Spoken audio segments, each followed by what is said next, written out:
Mes frères, ma soeur, cousins, cousines, d'abord, mille merci pour tous ceux qui ont regardé les vidéos box avec mon ami Abdel Kissi.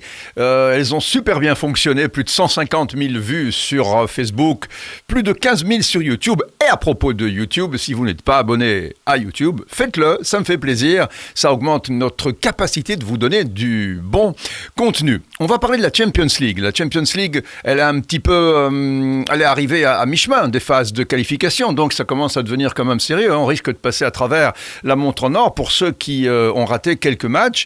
Et Milan, par exemple, Milan a raté quelques matchs.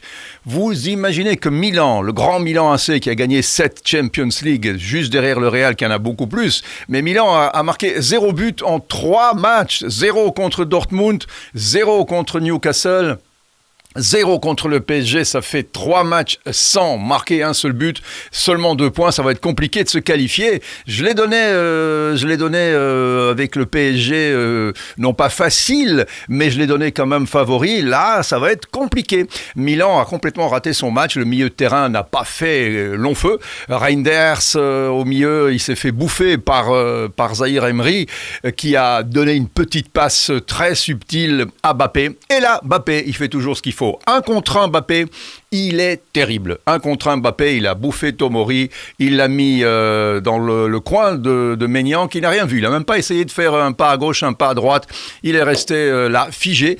Et c'est le 1-0 qui a tout changé. Parce que le PSG, à ce moment-là, il n'en menait pas large.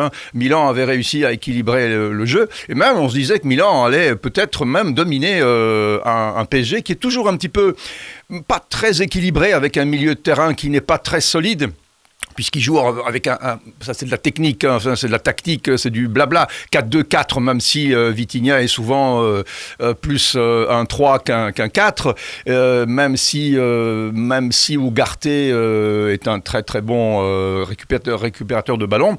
Moi, qui m'a impressionné, c'est Zahir Emery, un petit gamin qui n'a pas 18 ans et qui est vraiment impressionnant. Donc le PSG m'a pas convaincu à 100% le PSG, parce que je pense plutôt que c'est Milan qui était faible, mais quand on fait 3-0, on va pas faire la fine bouche, et ce sont les personnalités du PSG qui ont réussi à vaincre le grand, entre guillemets maintenant, Milan AC. Alors PSG, ok, rassuré peut-être. Parlons aussi peut-être le jour avant, moi j'avais été impressionné par André Onana, un keeper que j'adore. André Onana qui est parti du Cameroun pour se retrouver à Barcelone, puis à l'Ajax, puis à l'Inter de Milan l'année passée.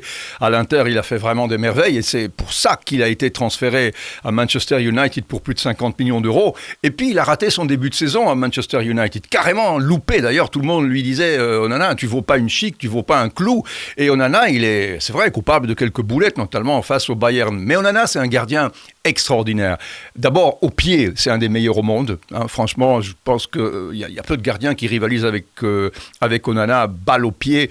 Et puis, sur sa ligne, il y a des réflexes de tigre, de lion, je ne sais pas de quel animal, mais c'est un gardien fantastique. Et il restait 1 seconde à jouer. Manchester United avait plus ou moins dominé Copenhague avec un tout petit 1-0. Et dans les arrêts de jeu, il restait 10 secondes, penalty, ça y est, Manchester United va concéder le nul chez lui face à Copenhague. Est-ce qu'Onana va là racheter tout le mal qu'on a dit de lui ? Et moi, je le sentais bien qu'Onana allait le faire. Onana, il l'a fait. C'est pas que l'autre a raté vraiment son penalty. C'est vrai, il l'a tiré à mi-hauteur et c'est peut-être pas la meilleure place pour mettre un ballon. Mais quand même, la balle était forte, la balle était quand même puissante. Et Onana, il l'a vraiment shoté, prise d'une main très ferme, la même main qu'il avait utilisée avant pour dévier un ballon. Onana, à ce moment-là, il a récupéré tout le crédit qu'on lui avait enlevé. Il a, à ce moment-là, rassuré tous ceux qui se sont dit est-ce qu'il fallait acheter un keeper si cher ? Eh bien oui, il fallait, évidemment. Onana a prouvé à ce moment-là qu'il avait l'âme et la tête d'un guerrier. Le guerrier camerounais a encore montré qu'il était certainement, avec Maignan, avec peut-être d'autres aussi, Courtois qui est blessé pour l'instant, mais un des meilleurs gardiens au monde. Et puis il y a eu un autre match qui m'a fort intéressé. Non pas tellement pour le résultat sportif, parce que Braga, Madrid, bon, mais clairement, les forces en présence ne sont pas les mêmes, mais parce qu'il s'est passé des choses sur le terrain que vous avez peut-être vu et qui ont déclenché un psychodrame, une tempête, pour pas grand-chose. Parce que si vous avez vu ce match, ou alors peut-être simplement les extraits parce que ça a tourné en boucle sur les télés et les réseaux sociaux, c'est Vinicius Junior qui est un joueur un petit peu extraverti, mais qui en fait parfois un petit peu trop. En deuxième mi-temps, face à son défenseur qui lui a couru derrière pendant toute la partie et qui souvent a été dépassé, il a fait quelques petits jeux de jambes, quelques feintes qui manquaient très probablement de respect, parce que c'était une façon d'humilier le défenseur, une façon de quelque part en faire la risée de tout le stade.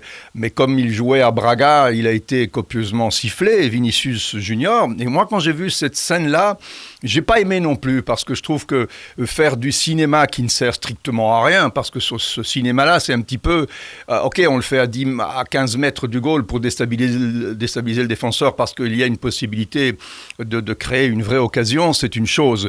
Mais le faire à 50 mètres du but, uniquement pour ridiculiser le défenseur, qui d'ailleurs est resté stoïque et qui a simplement regardé le ballon avant de le récupérer d'ailleurs et de le mettre en touche, aidé par un équipier, je trouve que ce genre de spectacle-là discrédite Vinicius Junior. Mais bon, à la limite que moi je trouve ça pas sympa, tout le monde s'en fout, hein, mes frères, mes sœurs, cousins, cousines, mon avis ne compte pour ce qu'il compte et je me trompe 2 fois sur 4. Non, ce qui s'est passé, c'est qu'un des administrateurs, des patrons de Barcelone, du Grand Barça, Miguel Camps, a dit... Et c'est grave peut-être ce qu'il a dit, mais quelque part je comprends sa nervosité. Il a dit ça n'a rien à voir avec le racisme cette fois-ci, se souvenant évidemment de toutes les histoires qui avaient honteusement entaché les matchs de Vinicius l'année passée. Il a dit oui, il faudrait gifler ce clown de Vinicius, il n'a pas à faire ce genre de feinte sur un terrain de football. Bon. Il faudrait gifler Vinicius, là, il ne faut pas pousser non plus, je veux dire, Vinicius n'est pas un enfant et le dirigeant du Barça n'est pas son père ni son prof. Mais ces propos ont fait scandale, puisqu'évidemment, au moment où je vous parle, et quand vous me verrez après, le match aura eu lieu, mais il y a le Classico Barça-Real de Madrid, plutôt. Il y a le Classico qui se joue au Barça. Et Florentino Pérez, le patron, le président du Real, a dit, moi, à cause de ça, je ne me déplacerai pas, je n'irai pas voir le Classico. Donc ça va jusque-là. Il y a eu les excuses, évidemment, de la personne qui a donné ces mots.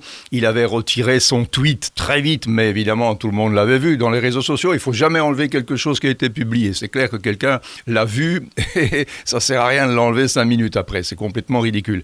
Mais... cette phrase malheureuse, il faudrait gifler Vinicius Junior, ce n'est qu'un clown, on ne fait pas cela. J'aurais simplement dit, plus simplement et très très sobrement, ça ne se fait pas Vinicius Junior. Quand on a le talent que tu as, quand on est un joueur aussi extraordinaire que toi, ça ne sert à rien d'essayer d'humilier le défenseur qui a fait son boulot, qui t'a marqué toute la partie. Tu as souvent pris le dessus sur lui, tu l'as souvent passé. Il n'y avait aucune raison de faire ce pas de danse complètement stupide et ridicule qui ne servait à rien qu'à faire du show, du spectacle, totalement inutile. Quand on est fair-play, on ne fait pas ça. Ça, c'est mon point de vue. Après, vous aurez certainement le vôtre et vous me le donnerez. Donc voilà. Le Real de Madrid est passé, le Bayern était passé aussi, City est passé tranquillement, donc toutes les grandes sont passées, l'Inter était passé, Benfica ne montre rien cette année-ci et probablement va être éliminé, en tout cas sur ce qu'on a vu ces 3 premiers matchs.